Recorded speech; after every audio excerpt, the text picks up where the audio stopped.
Now we're going to take a look at a very high percentage submission from the side control, the Pedron choke or the lapel feed.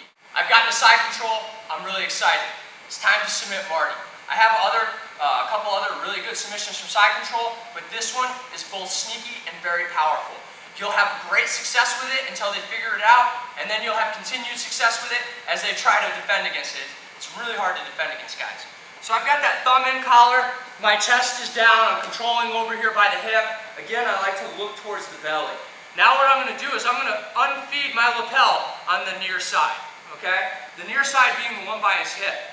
With my head in the way, he's not even going to be able to see that I'm feeding out this lapel. He doesn't know it's coming, all right? Doesn't matter if he keeps his arm in nice and tight. Doesn't matter if he's trying to come over here and pummel. That'll actually even make it better. What I'm going to do is I'm going to take this lapel that's over here by his hip, and I'm going to feed it to this hand behind the collar. Notice I'll just take my thumb out. I'm prepared. I'm going to bring this lapel over, and I'm going to catch. Right there, guys. Now, just like some of our earlier chokes, if there's a little bit of a gap here, I want to pull that gap right out. Now, we'll be able to see the footwork in a second, but I'm going to switch my knees, and I'm going to straighten my leg that's near the hip. I'm going to bend my knee that's near the head. I'm going to start to rotate my body, and I'm going to put my head on the floor. It's important that this hand over here is still chalking the hip so that he can't follow me when I start to rotate. If he can bring his hips in towards mine, it's going to create some problems for me. So I start to rotate here. I'm going to put my head to the floor. Now, as a brown belt, I did it a little bit different. I kept rotating until their head was going to pop off.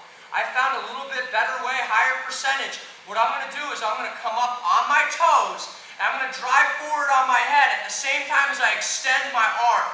So many people try to keep their arm bent, and you're going to not get the right angle, you're not going to get the good control of the head that you're going to get pushing forward with your whole body and extending that arm.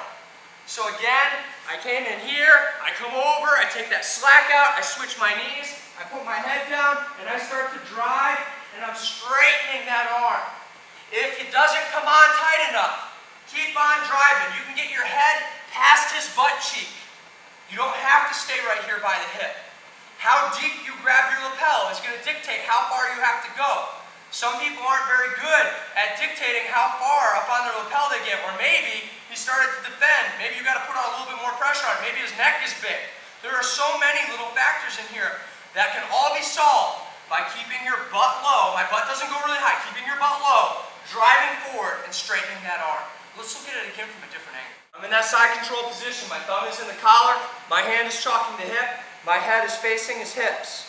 I'm going to bring this hand that's chalking the hip, come up here, feed out my lapel.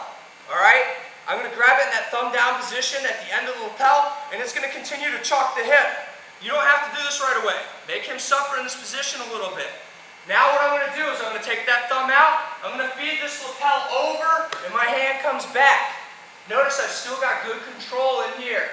Watch my legs. I straighten and I bend. Now I'm going to start turning my body, and my head's going to come to the floor. I'm going to start to drive forward, and I'm straightening that arm. If I have to come all the way down here, I will. Notice I'm keeping my bottom low, driving forward. If I start to bring my bottom up, it's going to take pressure off his neck. That's not what we want.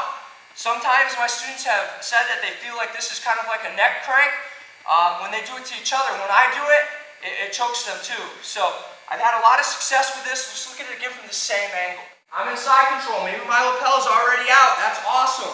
I feed it. I got it over here by the hip. I switch my knees, lapel over, and back. Pull that slack out. My knees are already switched. Awesome. I start to rotate. Put my head over here by his rib cage.